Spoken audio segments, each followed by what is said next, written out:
अस्सलामुअलैकुम एवरीवन। इस वाली वीडियो के अंदर हम लोग डिस्कस करेंगे questions exponential and logarithmic function के बारे में। Let's look at what we are trying to achieve in this particular video. उसके बेसिक्स को डिस्कस करेंगे। क्वेश्चंस होंगे डोमेन और रेंज के हवाले से। एसिम्टोट्स किसको कहते हैं अभी देखते हैं। उसके बाद ग्राफ्स के y इंटरसेप्ट, x इंटरसेप्ट्स, इसको डिस्कस करेंगे, which of course is something very basic. Inverse function की बात आएगी, और जब इनवर्स की बात आएगी तो साथ में बात कॉम्पोजिट की भी निकलेगी। जो हमारा फंक्शन है y is equals to e raise to power of x, एक पर्पल फंक्शन है, एक रेड फंक्शन है। ओ लेवल मैथ के अंदर आपने पढ़ा था y is equals to any constant raise to power of x। जब आप एडिशनल मैथ पढ़ते हैं, जब आप A level math second year की पढ़ते हैं, तो वहां a वाला फंक्शन तो आता ही आता है, लेकिन जो आपका वैल्यू है e की 2.718 एंड सो ऑन, उसका फंक्शन आ जाता है। It's an exponential function, it's a power function. इस फंक्शन में होता यह है कि चीजें तेजी से बढ़ती है as compare to a linear function. ये मैंने लेबल किया y इंटरसेप्ट 1 1। क्यों लेबल किया? इसलिए कि y is equals to e raise to power of x, ये उल्टे हाथ वाला ग्राफ है। y is equals to e raise to power of minus x, सीधे हाथ वाला ग्राफ है। जब x की वैल्यू आप 0 प्लग इन करेंगे, किसी भी ग्राफ के अंदर, स्ट्रेट लाइन हो, क्वाड्रेटिक हो, क्यूबिक हो, ट्रिग हो, एक्सपोनेंशियल हो या लॉग हो, when x is equals to 0 you get the y intercept, when y is equals to 0 you get the x intercept। जब आप इसमें 0 प्लग इन करेंगे तो e raise to power of 0 हो या e raise to power of minus 0 हो, दोनों ही 1 आता है। ये जो मैंने डॉटेड लाइन ड्रॉ की है y is equals to 0, I think everyone remembers from coordinate geometry of basic math that x-axis is actually y is equals to 0 and y-axis is x is equals to 0। ये वो line है जिसके नजदीक ये graph पहुंचता है मगर उसको काट नहीं सकता। Such a line is called an asymptote। Exponential के ग्राफ में you get horizontal asymptote। So you get two horizontal asymptotes, of course one for each। y is equals to k e raised to power of x and k e minus x। तो ये y, ये जो 1 value है y intercept की, इसमें क्या असर पड़ेगा, ये कैसे चेंज होगी? ये k बन जाएगी e raised to power of 0 is 1, लेकिन k into 1 would remain as k। So therefore this would become k, this would become k।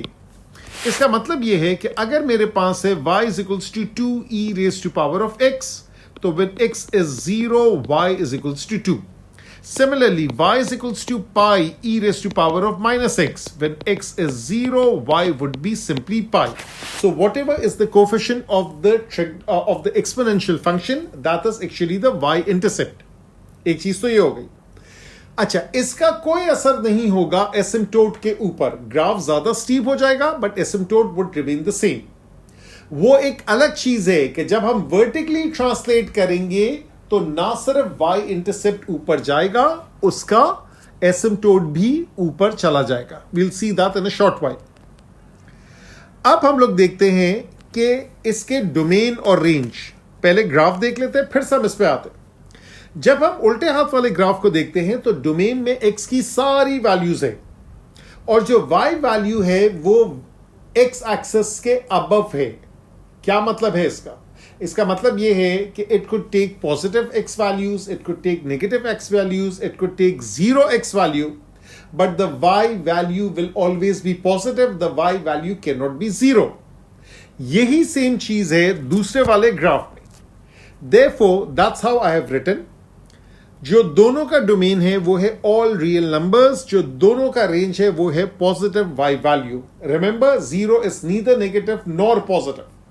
सो हम ये नहीं लिखेंगे y is greater than or equal to 0, that would be wrong। The range in both cases is y is greater than 0। This is the simpler way of writing all real numbers. This is the difficult way of writing all real numbers। It says x is an element of real number। अब हम लोग graph देखते हैं y is equals to l n x का। यहां पे मैंने vertical asymptote बनाया है और यहां पर मैंने एक पॉइंट मार्क किया है 1,0। That's how the graph of y is equals to l n x is drawn. एक चीज मुझे यह नजर आई कि इसका डोमेन जो है वो है all positive values of x। You can not take ln of 0, अब कैलकुलेटर में डालेंगे it will give you a math error. You can not take ln of a negative number, it will again give you a math error. क्या मतलब है इसका? Calculator आपको यह समझाने की कोशिश कर रहा है कि ln does not exist for negative values, ln does not exist for 0। यहां पर आपको नजर आया कि domain is x is greater than 0 और इस मर्तबा आपका जो रेंज है वो है all real values of y। Done. अब मैं दो ग्राफ्स बनाता हूं एक ही ग्रिड के ऊपर, एक ही डायग्राम पे। एक पर्पल वाला ग्राफ आपको नजर आया और दूसरा ग्राफ आपको नजर आ रहा है रेडिश टाइप का। Now look at the point 01, look at the point 10। अगर आपने ओ लेवल मैथ के अंदर ट्रांसफॉर्मेशन पढ़ी है तो आपने सीखा है कि रिफ्लेक्शन इन द लाइन, इसमें क्या होता है? A point such as a, b becomes b, a। So 0 1 becomes 1 0, या यूं भी कह सकते हैं 1 0 becomes 0 1। इसलिए कि ये दोनों ग्राफ एक दूसरे का रिफ्लेक्शन है in the green line which is y is equals to x। जो रेडिश लाइन है that is ln and the purple line is ex। इसका मतलब है ex and ln x they are inverse function of one another। It's a property of inverse function। It's a geometrical relationship between a function and its inverse that they are reflection of each other in the line y is equals to x। अब इसकी वजह से एक और issue भी होता है। Issue कहना चाहिए या conclusion. The domain of the original function becomes the range of inverse function। The range of original function becomes domain of inverse function। ये होता है, सही है। Now let's go to an exam question। A function fx is defined by such and such और इसका domain है x is greater than or equal to 0। ये exponential function है। पहले वो कह रहे हैं f square of 0। अब यहां बहुत सारे सादा मिजाज लोग ये करते हैं कि वो f of 0 निकाल के स्क्वायर कर लेते हैं। There is no mathematical basis for it, there is no mathematical logic for it। f square of 0 का मतलब है function of a function, that means f of fx, जिसको कॉम्पोजिट फंक्शन भी कहते हैं। अब या तो मैं f of fx निकालूं फिर 0 डालूं, या आसान यह है कि पहले मैं f of 0 कैलकुलेट कर लूं। e raised to power of 0 is 1, simplify किया तो हाफ बचा। f of 0 तो ऑलरेडी निकल चुका है half, therefore f of 0 is actually f of half। यहां पे आप कैलकुलेटर इस्तेमाल करेंगे and then you will get an answer. यह हो गया पहला पार्ट। उसके बाद ये पूछ रहा है एक्सप्रेशन फॉर एफ इनवर्स, वही लॉजिक जो आपने ओ लेवल मैथ के अंदर सीखी है। Let y is equals to f x, therefore f inverse y equals to x। इसका मतलब है एफ एक्स की जगह y लिखें, सिंप्लीफाई करें, x को सब्जेक्ट बनाएं। अब x को नीचे कैसे उतारेंगे? e की पावर पे x है, x को कैसे नीचे उतारेंगे? Take log of both sides, take natural log of both sides, ln bracket 4y minus 1 equals to ln bracket e to the power x। खैर वहां ब्रैकेट लिखने की जरूरत नहीं थी। That is x ln e and we know that ln of e is 1। यहां तक done हो गया। अब गौर से सुनिएगा, आपने ऊपर जो दो स्टेटमेंट लिखा है, let y is equals to fx therefore x is f inverse y, तो x किसके बराबर है? f inverse y।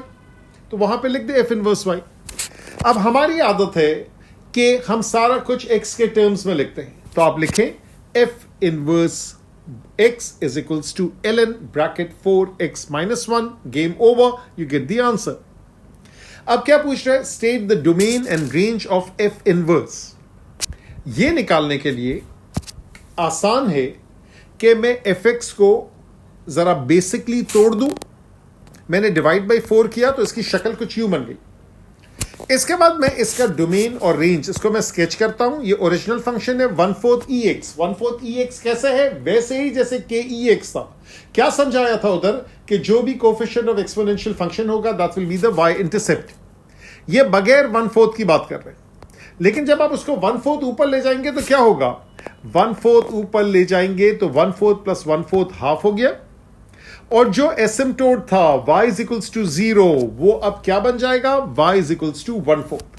इसका मतलब है ये फंक्शन में x की कोई भी वैल्यू डाल दे, all real values of x, लेकिन जो y वैल्यू होगी, जो फंक्शन की वैल्यू होगी वो 1/4 से बड़ी होगी, therefore the range is fx is greater then 1/4।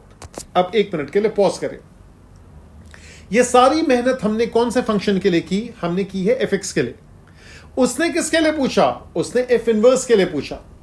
तो अब हमें करना क्या है, अब हमें यह करना है कि जो डोमेन ऑफ fx है that becomes the range of f inverse, agreed, थोड़ी देर पहले ही पढ़ा है ना, and the range of fx becomes the domain of f inverse, flip flop, ये रूल याद रखिएगा। इसका एक और तरीका भी है जो फिलहाल मैं नहीं बता रहा हूं क्योंकि लोगों को थोड़ा सा वो मुश्किल लगता है, that is finding the inverse function and sketching that.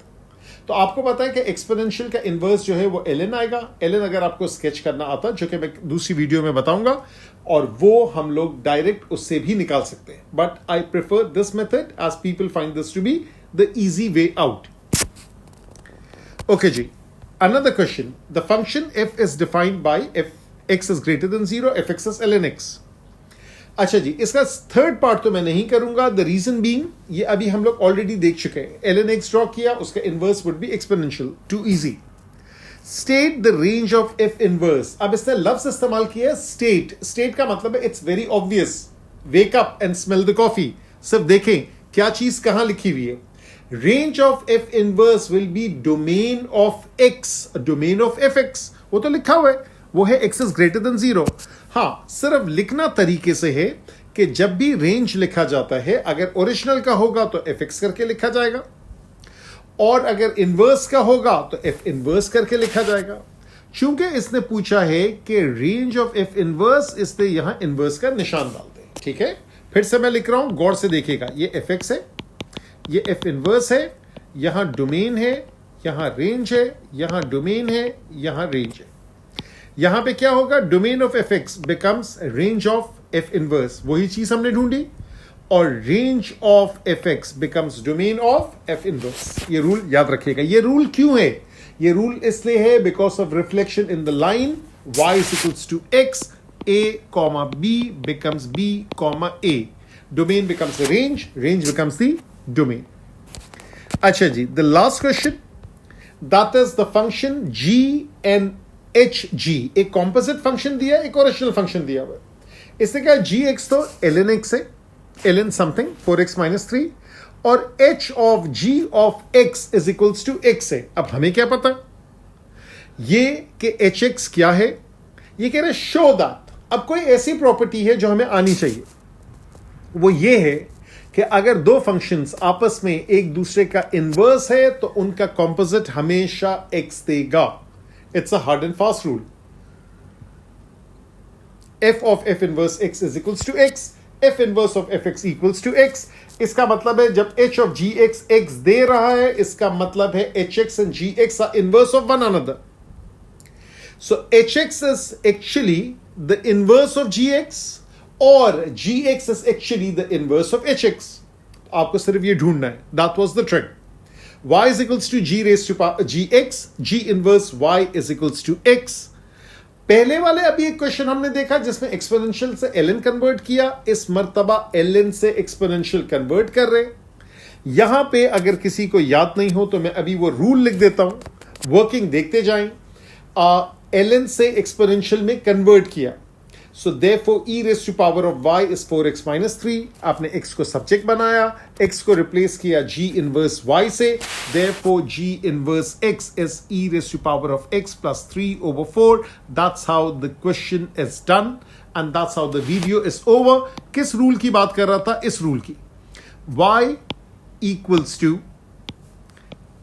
a raised to power of x, therefore log y base a equals to x। ये वाला रूल यहां पे लगा। log का ln का बेस था e, तो ये e raised to power of y is 4x minus 3। तो जो लोग log भूल गए वो जरा log पहले रिवाइज कर लें। ठीक है।